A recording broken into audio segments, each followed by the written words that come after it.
안녕하세요. 송민설입니다. 성경과 시대를 담은 설교자의 서재에 오신 여러분을 환영합니다. 오늘은 11번째 시간으로 채사장의 지적 대화를 위한 넓고 얕은 지식에 대해 살펴보겠습니다. 저자 채사장을 소개합니다. 지식을 파는 가게의 사장이라는 의미라고 하네요. 1981년 서울에서 출생했고 본명은 최성후입니다. 2001년 성균관대학에 입학해서 국어국문학과 철학을 복수 전공했습니다. 학창시절 하루 한 권의 책을 읽을 정도의 독서가였다고 합니다. 2014년 33세 때 드디어 지적 대화를 위한 넓고 얕은 지식을 출판했지요. 저자의 세계에 대한 관심과 탐구가 깊어져서 2019년 드디어 지적 대화를 위한 넓고 얕은 지식 제로편이 출판되었습니다. 책의 부제는 이러합니다. 지혜를 찾아 138억 년을 달리는 시간여행서. 제로, 모든 지식의 시작, 모든 지식의 완성.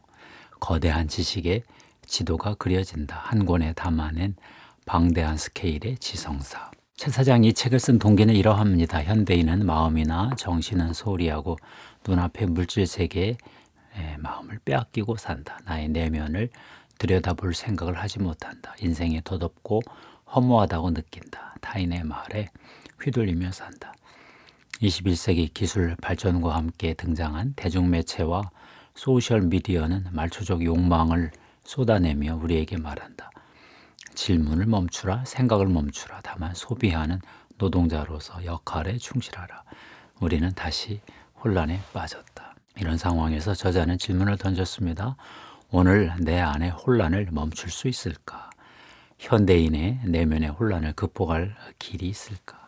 최 사장은 이런 가설을 세웠습니다. 고대 세계의 혼란을 극복하기 위한 대안을 내놓은 동양의 위대한 스승들이 있었다. 그들의 이론론적인 사상을 통해서 우리 시대 내면의 혼란을 극복할 수 있을지도 모르겠다. 저자는 기원전 5세기 전후 추계시대 엑시얼 에이지에 나타난 인류의 스승들에 주목했습니다.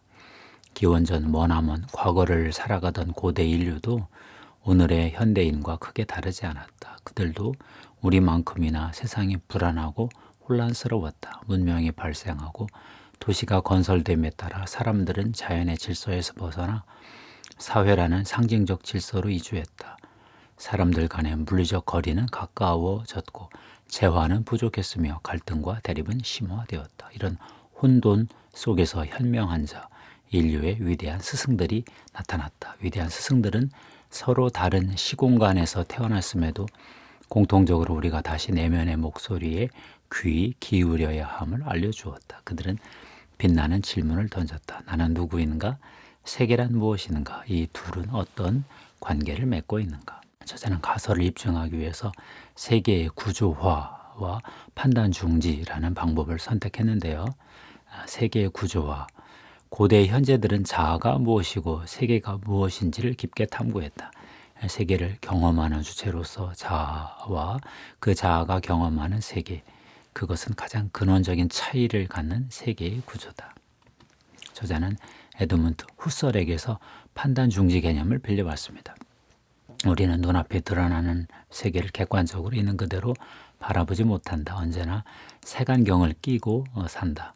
당신은 태어나서 한 번도 그 색안경을 벗은 적이 없다.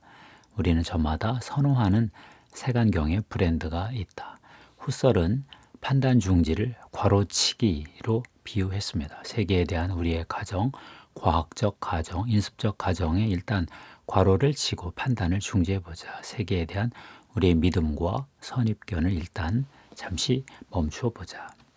저자는 이 가설을 입증하기 위해서 추계시대 현자들의 사상을, 거대 사상을 연구 대상으로 삼았습니다. 추계시대 기원전 5세기를 전후해서 활동한 현자들을 중심으로 이 책은 전개된다. 그들의 말과 행동을 따라가며 그들이 살았던 역사를 알아보고 그들과 함께 걸으며 그들의 가르침이 오늘날 우리에게 주는 의미를 탐구할 것이다.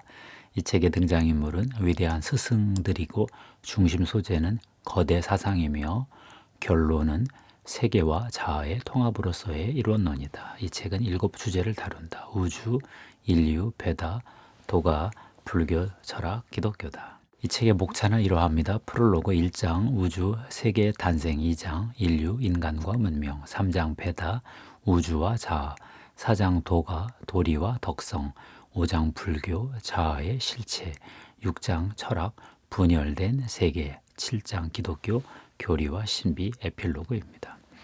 저자는 이 책을 통해서 이런 논지를 주장하고 있습니다. 자아와 세계라는 전혀 달라 보이는 두 존재가 실제로는 하나이며 근원에서 분리되지 않는다는 것이 위대한 스승들의 가르침이다. 세계와 자아의 합의를 주장하는 위대한 스승들의 이론론이 현대인을 내면의 혼란에서 구할 수 있다고 본다. 이 본론 1장 우주 세계의 탄생, 저자는 세계와 관련하여 빅뱅 이론과 다중우주론을 받아들였습니다. 빅뱅 이론은 우주가 최초의 폭발에서 시작되었다는 이론이고요. 다중우주론은 우리가 사는 우주는 수많은 우주 중 하나에 불과하다는 주장입니다. 오랜 시간 우리는 우주가 유일무이하고 그 시작은 138억 년 전 빅뱅이라고 생각해왔다. 하지만 최근의 연구는 시간 이전의 시간까지 거슬러 올라가 다중우주의 가능성을 말하고 있다.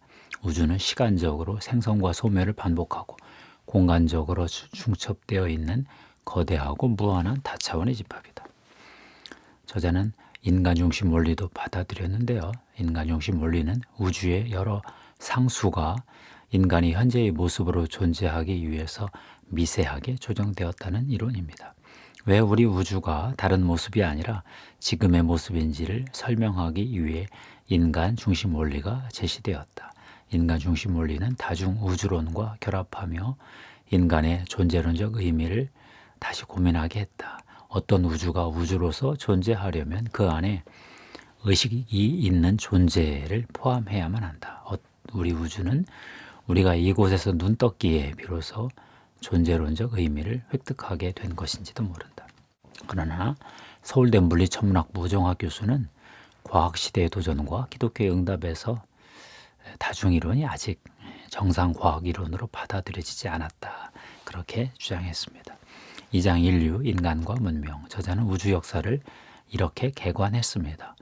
138억 년 전 빅뱅, 46억 년 전 지구의 생성, 38억 년 전 지구에서 생명의 탄생, 4만 년 전 인류 호모 사피엔스의 등장. 저자는 문명의 탄생 역사를 다음과 같이 개관을 했습니다. 호모 사피엔스가 20만 년 전에 출현했다. 호모 사피엔스가 4만 년 전 후기 구석기 문화를 발전시켰다. 1만 년 전 신석기 문화가 시작되었다. 9천년 전 중동의 비옥한 초승달 지역에서 사람들이 농사를 짓기 시작했다. 7천년 전부터 세계 4대강 유역에서 4대 문명이 발생했다. 메소포타미아 문명 7천년, 이집트 문명 5천년, 인더스 문명 5천년, 황하 문명 4천년. 청동기와 문자를 사용하여 도시국가를 건설했다. 저자는 인류의 첫 문명이 풍요와 안전과 함께 혼돈을 일으켰다고 말했습니다. 문명은 유례 없는 풍요와 안전을 보장했다. 하지만 그 속에서 인간 사이의 거리는 너무도 가까워졌고 새로운 갈등과 욕망이 인간의 내면에서 자라나기 시작했다. 부와 권력을 향한 집착이 발생했고 늙고 낡고 잃어가는 것에 대한 고통이 일어났으며 이것은 영원한 삶에 대한 열망으로 이어졌다. 우리는 이 세계라고 할 때 물질적인 세계를 상상하지만 국가와 사회, 문명과 문화 역시 우리가 발 디디고 있는 세계이고 인류와 타인이라는 사람들도 우리를 둘러싼 세계로 봐야 한다. 3장 배다 우주와 자아. 저자는 2500년 전 기원전 5세기 전후 추계의 시대에 등장한 위대한 스승들의 주목하면서 1500년 전에 배다가 나타났다 이렇게 말했습니다. 인류에게 가장 광범위한 영향을 미친 문서는 두 가지다. 하나는 구약이고 다른 하나는 배다이다. 구약은 기독교, 이슬람교, 유대교의 뿌리가 되었다. 배다는 우파니샤드와 힌두교와 불교의 뿌리가 되었다. 저자는 배다의 끝에 있는 우파니샤드를 세계에서 가장 오래된 철학서라고 소개했습니다. 무속경전 끝에 있는 우파니샤드는 우주의 원리를 탐구하는 심오한 철학이다. 배다의 끝, 마지막이라는 뜻의 베단타로 불리는 동시 배다를 기반으로 브라만 교의 폐쇄성을 극복하는 역할을 수행했다. 저자는 베다의 우파니샤드의 핵심 사상을 버마이려라고 정리했습니다. 버마이려, 브라흐만이고요. 아는 아트만입니다. 우주의 원리인 브라흐만과 나의 자아인 아트만이 동일하다는 뜻이지요. 저자는 춘추 전국 시대를 이렇게 설명했습니다. 세상은 혼란스러웠고 전쟁은 끊이지 않았다. 이런 혼돈 속에서 위대한 스승들이 탄생했다. 그 중에 한 명이 노자다. 노자는 주나라가 급격히 쇠퇴하자 관직에서 물러나 은둔의 삶을 선택했는데요. 관직을 떠나며 5천여 자로 된 도덕경을 남겼습니다. 노자는 도덕경에서 도와 덕을 구분했습니다. 도는 언어로 표현이 안 되고 볼 수도 없고 만질 수도 없고 은밀한 것인데, 도는 우주의 실체와 우주가 운행하는 근본 원리를 말합니다. 덕은 인간의 자기 내면의 질서입니다. 도가 우주의 법칙과 질서라고 한다면 덕은 그러한 도의 본질이 반영된 인간의 마음이지요. 노자는 도와 덕의 일치를 주장했습니다. 우주 전체로서의 도와 자아의 본성으로서 덕은 연결된다. 우주의 근본 심성이 우주의 이치와 다르지 않다. 인간의 근본 심성과 우주의 이치가 같다.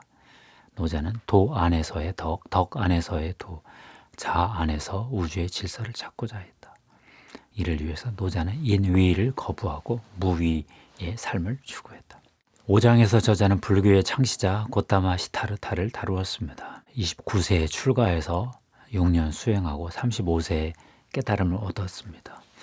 그가 깨달은 진리는 사성제와 팔정도였습니다. 사성제는 고집멸도죠. 고, 세상은 고통이다. 집, 고통의 원인은 집착이다. 멸, 집착이 사라지면 고통도 사라진다. 해탈에 이른다. 도, 바르게 보고 바르게 생각하고 기타 등등 8가지의 바른 방법을 통해 집착을 없앤다. 저자는 불교 사상의 결론을 일체 유심조로 보았습니다. 존재하는 모든 것이 인간의 마음 안에 존재한다. 마음이 만들었다. 그런 뜻입니다. 불교는 독립해서 존재하는 세계나 자아를 인정하지 않습니다. 자아의 내면에 존재하는 세계만 봅니다. 이게 일체 유심조죠. 6장에서 저자는 서양 철학이 고대 그리스의 이원론으로 시작되어 근대 이후에 이원론이 발견되었다. 이렇게 정리했습니다. 플라톤의 이원론부터 말하는데요. 플라톤은 국가론의 동굴의 비유에서 현상 너머 이데아가 존재한다 주장했습니다. 진정한 철학자는 현실 너머를 탐구해야 한다. 불완전한 현실 너머에 영원하고 불변하는 진리의 세계가 존재한다. 이데아의 세계와 현실 세계가 서로 독립되어 있다. 자아와 세계는 분리되어 있고 인간은 주체가 되고 자연은 대상이 된다. 18세기 칸트가 관념론으로 철학의 방향을 틀었다. 칸트는 물질적 대상의 위치를 외부 세계에서 인간 내면의 세계로 바꾸어 철학사의 대전환을 이루었다.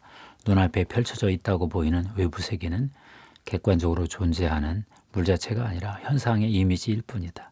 눈앞에 펼쳐진 외부 세계는 인간의 인식 과정을 통해서 내면에 그려진 현상의 세계다. 저자는 20세기 현상학자 에드먼드 후설도 칸트의 뒤를 따라 이론론으로 방향을 잡았다. 이렇게 보았습니다. 후설은 현상과 의식을 구분했다. 첫째, 의식에 드러난 현상을 특정 이념이나 사상에 의해서 그런 선입견 없이 있는 그대로 포착하려 했다.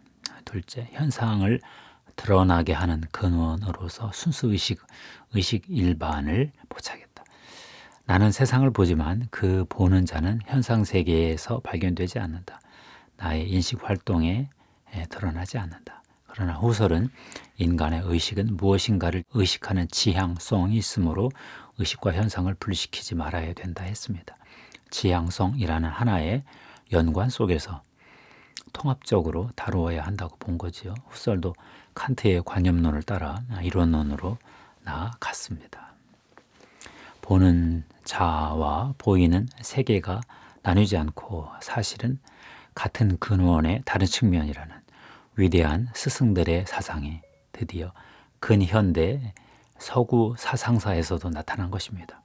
결국 저자는 우파니샤드, 노자 불교뿐만 아니라 칸트와 후설도 이론론적 지혜를 발견했다고 주장한 거죠.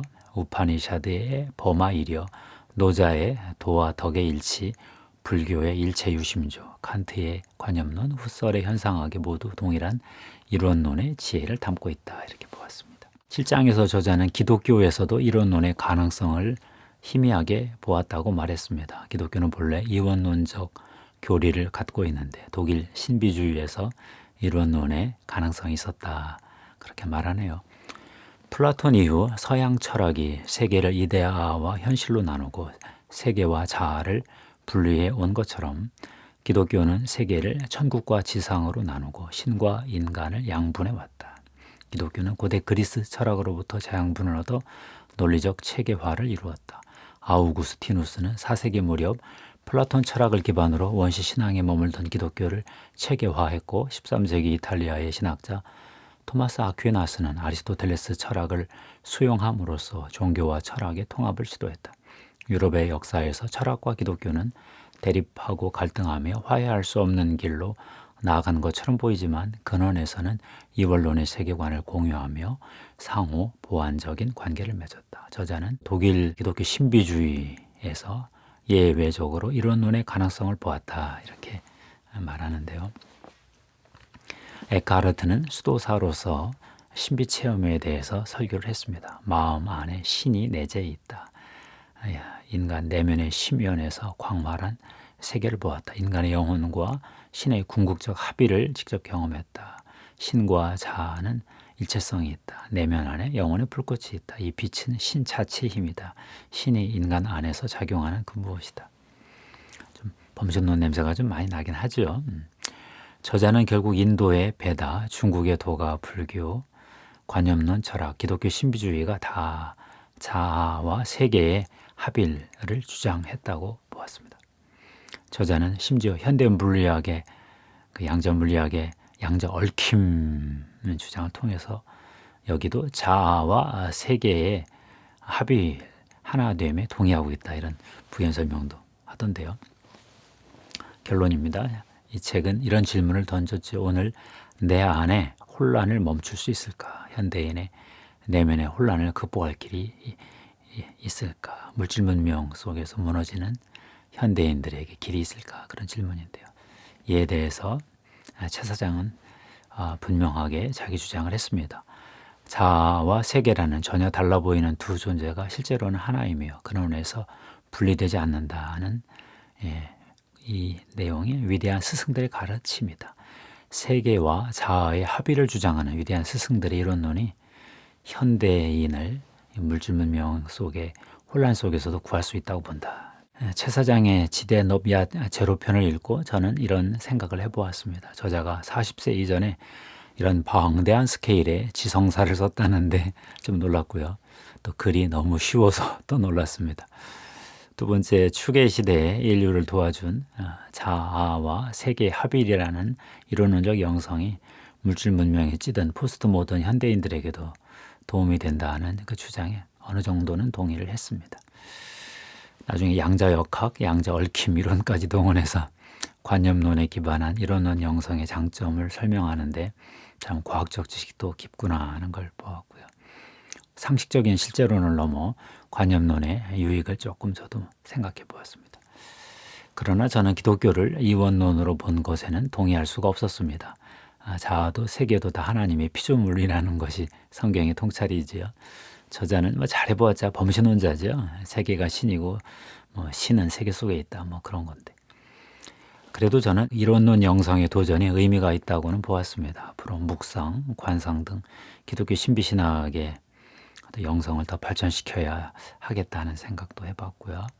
저는 기독교는 이원론도 이론론도 아니라고 봅니다. 구태여 표현하자면 이론론적 이원성 또는 통전적 다원론, 다원론적 통전론 이렇게 불러야 하겠지요.